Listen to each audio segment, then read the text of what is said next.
been a long time since we've seen you. Unfortunately, we've had a lot of issues. We've had some friends and family coming to visit here in Hawaii, and I just haven't taken the time to do it. So I wanted to welcome you back to Carolyn's Cozy Kitchen. I wanted to give you a recipe that you will never forget your whole lives, and it's something that anyone, and I mean it, this is no fail, everybody can be successful at this roast that I'm going to show you.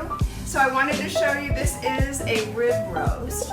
You can buy any size of a rib roast, and what I would have you to do is actually leave it out on the counter, salt and pepper it, and I like to put garlic pieces inside my roast because garlic is just really amazing inside of meat when it's cooked like this. So I'd recommend that you do that. If you don't like garlic, it's not necessary, but you do want to be generous in your presentation and salt and peppering your roast. So you salt and pepper your roast like I've done here, and you leave it sitting out actually for an hour on the countertop before you do this.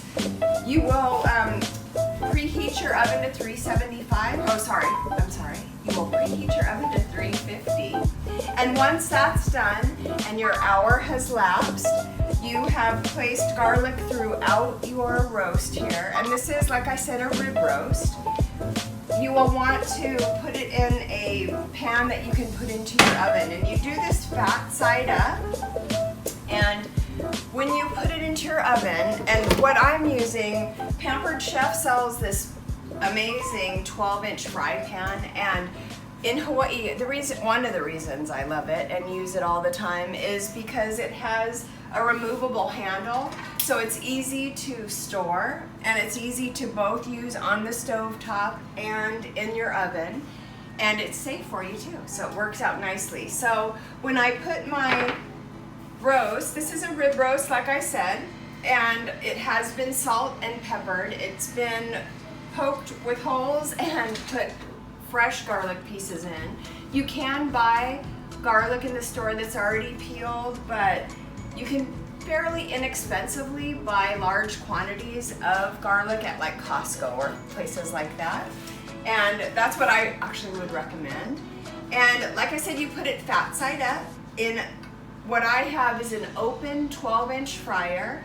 Don't cover it. You want to literally not cover it for the whole time. So I'm going to put this in my oven, and I put it in the middle rack of my oven, and once I put it in there, I only want to cook it at 350 for 1 hour. So you cook it for 1 hour at 350, you turn off your oven, but you don't open the door. So you don't open the door at all. You can do it hours before, and I would say a minimum of 3 hours off, sitting in your oven, so put a sign on it if your family has a tendency to go, ooh, that smells good, I want to open the door. Put a sign on your oven. Say, do not open this door. And leave it, like I said, for at least 3 hours. It can be in there 5 hours or 8 hours actually, but I'd recommend 3 to 5 hours with the door closed. And then after it's cooked for an hour, that it's been sitting there for 3 to 5 hours, then you, depending on what you would like your meat to be like, if you're gonna have rare beef, you turn the oven back on without having opened it in the meantime for 45 minutes at 300. If you prefer medium roast beef, then you can do it for 50 minutes. So you turn it back on to 300 degrees and you cook it for an additional 50 minutes for medium or 55 minutes for kind of a medium to well done beef. And I'm serious, it's crazy, but it turns out perfect every time. And it doesn't matter what size your rib roast is, but if you'll follow those simple directions, you will literally have a perfect roast. And going into the holiday season, I can't tell you how important it is to have a great quality piece of meat for the families that you have coming over, or maybe things that you have to do outside of the house. So it's fairly simple. It's not real time consuming for your personal time, because I will get a lot done in the meantime. So I'm gonna show you a little bit about what I do while my meat is cooking and while I'm waiting for the preparation to happen later on this afternoon. But you know what? This is something that you will not forget. So, hey, come back, join me again at Carolyn's Cozy Kitchen in just a little bit, and I'll show you the finished product. Aloha.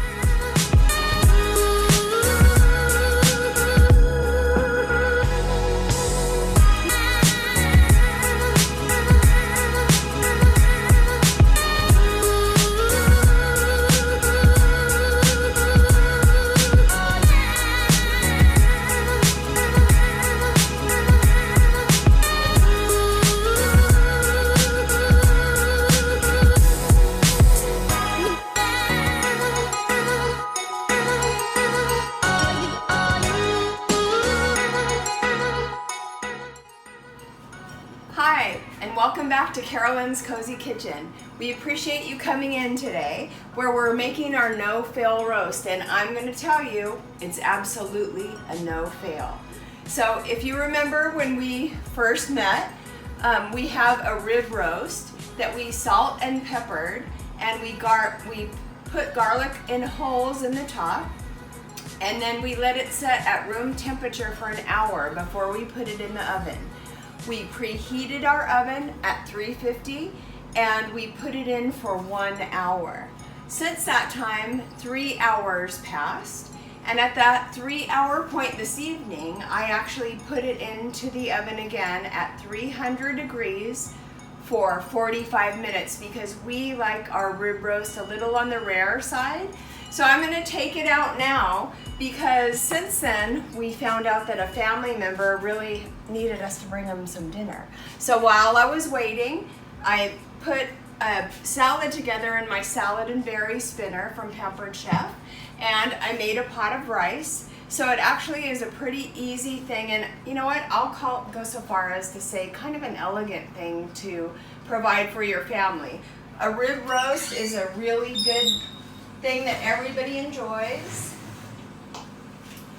I put it in my 12-inch fry pan, and it has removable handles. So when I go to take it out of the oven, normally I would put it in a baking pan, but I have this. So look at this roast.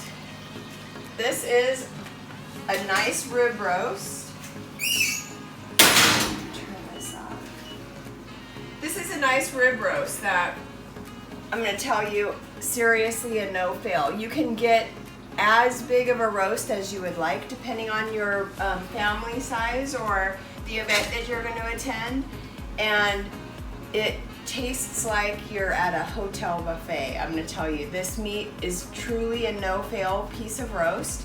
And like I said, you can put it in for 45 minutes if you like a rare roast, 50 minutes if you want a medium, or 55 minutes if you prefer more of a well done. It does look pretty well done because it has a really nice crisp texture because of the salt and pepper crust that we put on originally, but it is an awesome piece of meat. You can never go wrong, and your family will think you worked on it for hours, and actually your oven kind of did. But it's really a good thing to have. It's a good recipe to keep on in your files, and we appreciate you coming to Carolyn's Cozy Kitchen. So like and subscribe and hit post notifications, because we haven't seen you for a while, so we'd love to see you again soon. Aloha!